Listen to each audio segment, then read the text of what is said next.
سنت کا شریعت کا پابند بنا۔ یا ارحم الراحمین ہمارے بیماروں کو شفا نصیب فرما، ہمارے مقروضوں کی قرضوں کی ادائیگی کا سے بندوبست فرما، ہمارے مرحومین کی مغفرت فرما، حاضرین مجلس کی جائز تمناؤں کو ضرورتوں کو پورا فرما۔ جن بھائیوں نے، دوستوں نے، ماؤں نے، بہنوں نے دعاؤں کے لیے کہا ہے، لکھا ہے، کہنا چاہتے تھے کہنا پائے، مولا آپ ان کی ہماری حاجت و ضرورتوں کو ان سے ہم سے زیادہ جانتے ہیں۔ یا اللہ ان کی ہماری حاجت و ضرورتوں کو اپنے خزانہ غیب سے پورا فرما، سعادت والی زندگی نصیب فرما، شہادت والی موت نصیب فرما، برے خاتمے سے ہم سب کی پوری امت کی پوری حفاظت فرما۔ اے ارحم الراحمین ہر سال ہمیں حج کرنے کی توفیق عطا فرما، ہر مہینے عمرہ کرنے کی توفیق عطا فرما، بیت المقدس کی حاضری بھی ہمارے لیے مقدر فرما، مولا وہاں کے مسلمانوں کی مدد فرما، نصرت فرما، غیبی تائیدات شامل حال فرما۔ اے اللہ اے ارحم الراحمین یا اکرم الاکرمین چھوٹے چھوٹے بچے یتیم ہو رہے، یا ارحم الراحمین عورتیں بیوہ ہو رہی، گھر سے بے گھر ہو رہے، اے اللہ ان کی مدد فرما،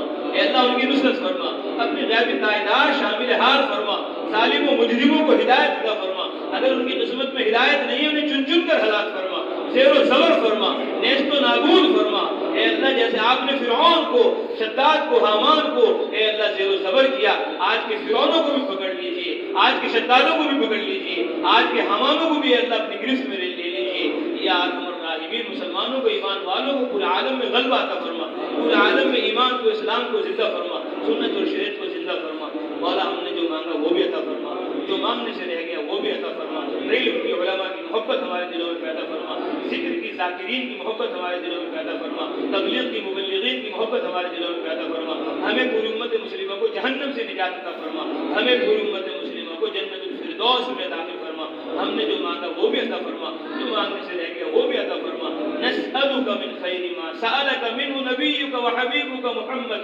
صلی اللہ علیہ وسلم، ونعوذ بک مما تعوذ منہ محمد صلی اللہ علیہ وسلم، وما قضیت لنا من قضاء فجعل عاقبته رشدا۔ آمین۔ صلی اللہ تعالی علی خیر خلقہ محمد وعلى آلہ واصحابہ اجمعین برحمتک یا ارحم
ان سے تو ملانے رہے جو تاجر چیز ہاں جی ہاتھ دھو کے بیٹھنا کیسے بیٹھنا بھائی عبداللہ دسترخوان کا ہاتھ دھو کے بیٹھنا کیسے بیٹھنا